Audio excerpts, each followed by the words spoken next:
Assalamualaikum warahmatullahi wabarakatuh. Kami dari kelompok 1 akan menjelaskan tentang cara mengubah budaya organisasi.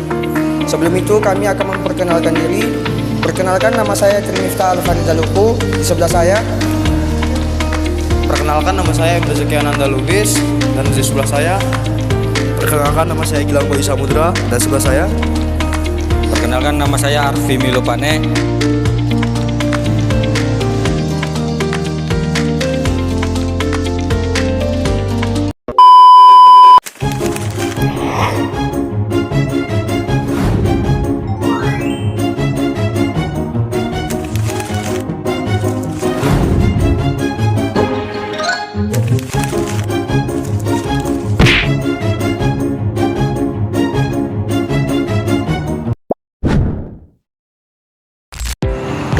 Baik, di sini saya akan menjelaskan memahami perubahan budaya organisasi. Tidak selamanya sebuah organisasi berada dalam keadaan stabil di mana segenap aktivitas dapat dilaksanakan secara normal. Pada kondisi-kondisi tertentu, organisasi mengalami goncangan atau perubahan yang disebabkan oleh faktor-faktor internal, atau perusahaan mengalami kerugian, terjadi proses merger atau akuisisi, perubahan visi misi, penerapan strategi baru, dan lain-lain, serta faktor-faktor eksternal dari lingkungan. Situasi-situasi semacam ini membuat perubahan pada pola aktivitas dan pada gilirannya menuntut perubahan sikap dan perilaku anggota organisasi. Dalam hal ini, melakukan manajemen budaya secara sengaja perlu dipertimbangkan.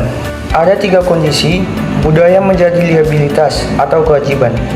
Yang pertama, kultur yang dahulu sukses dijalankan organisasi menjadi ketinggalan zaman karena perubahan gradual atau bertahap pada lingkungan organisasi. Yang kedua, terjadi perubahan dramatis atau tiba-tiba pada lingkungan. Yang ketiga, organisasi memasuki bisnis baru atau diakuisisi oleh perusahaan yang berbeda tipe bisnisnya, atau terjadi pergantian CEO baru. Dalam kondisi seperti ini, organisasi dihadapkan pada pilihan yang sulit, dan mau tidak mau, akhirnya harus melakukan perubahan secara mendasar terhadap budaya yang berlaku.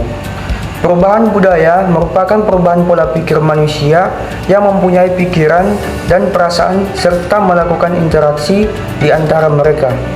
Perubahan pola pikir hanya akan dilakukan apabila manusia menyadar bahwa dengan menjalankan perubahan, mereka dapat menciptakan keunggulan.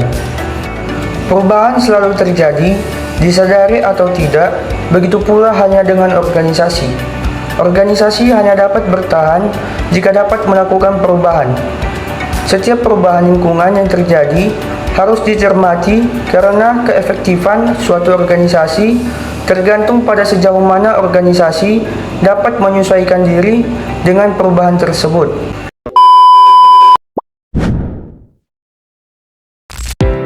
Mengapa sih budaya organisasi harus diubah?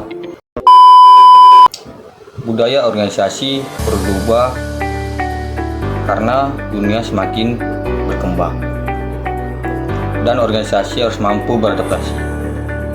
Perubahan ini penting untuk meningkatkan kinerja, menciptakan lingkungan kerja yang lebih positif, serta mendukung strategi dan tujuan baru. Tanpa adanya perubahan budaya, organisasi bisa tertinggal, sulit berinovasi, dan tidak mampu bersaing secara efektif di pasar. Berikut penyebab perubahan budaya organisasi yang saya ketahui secara umum. 1. Yang pertama, kondisi karyawan. Kondisi karyawan yang bermasalah tidak baik bagi perusahaan karena bisa menciptakan budaya yang toksik atau menjadi racun bagi karyawan lain. Yang kedua, perkembangan teknologi. Kemajuan teknologi memaksa organisasi untuk beradaptasi, termasuk dalam cara kerja dan nilai-nilai yang dianut. Yang ketiga, perubahan strategi bisnis. Merger akuisisi atau perubahan besar dalam strategi perusahaan seringkali membutuhkan perubahan budaya untuk menyelaraskan arah yang baru.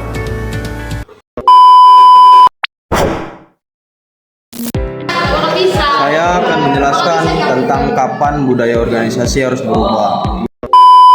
Budaya organisasi harus berubah ketika budaya sudah tidak lagi mendukung tujuan strategis, kinerja, atau adaptabilitas organisasi. Secara spesifik, perubahan budaya diperlukan dalam situasi berikut. 1. Perubahan lingkungan eksternal ketika terjadi perubahan besar dalam pasar, teknologi, regulasi, atau perilaku konsumen yang menurut organisasi untuk beradaptasi. 2. Kinerja organisasi menurun. Budaya yang ada mungkin menghambat inovasi, kolaborasi, atau akuntabilitas sehingga menyebabkan kinerja yang buruk. Transformasi. 3. Transformasi strategis saat organisasi mengubah visi, misi, atau model bisnis. 4. Fusinya 2 atau lebih organisasi. Setelah merger atau akulasi, perbedaan budaya dapat menimbulkan konflik jika tidak diselerakan. 5. Tingkat turnover karyawan tinggi. Ini bisa menjadi indikator bahwa nilai dan norma yang ada tidak sesuai dengan harapan atau kebutuhan tenaga kerja modern. 6. Kebutuhan untuk inovasi dan agilitas tinggi. Budaya yang terlalu birokratis atau konservatif akan menghambat kecepatan dan kreativitas. Kita akan membacakan model perubahan budaya organisasi menurut Victor S. L. Tenan. Yang pertama ada penilaian budaya. Penilaian budaya yaitu menilai budaya organisasi yang ada dan menentukan budaya yang diinginkan. Metode ini adalah untuk mewawancara, diskusi, dan proses survei. Catatan yang harus mencakup aspirasi internal dan sektor eksternal seperti kompetitor, pelanggan, dan stakeholder. Yang kedua ada analisis kesenjangan budaya. Tujuannya untuk mengidentifikasi kesenjangan antara budaya saat ini yang diinginkan. Fokus analisis, nilai strategi, teknologi, struktur. Hasilnya yaitu masukan untuk perencanaan budaya, perubahan budaya. Ketiga ada mempengaruhi perubahan budaya, yaitu ada inti perubahan dari pola pikir dan perilaku kerja, yaitu strateginya pimpinan sebagai contoh, positif, perilaku dan pelatihan rekrutmen orientasi. Tujuannya yaitu untuk membentuk budaya baru yang menyatukan dengan organisasi.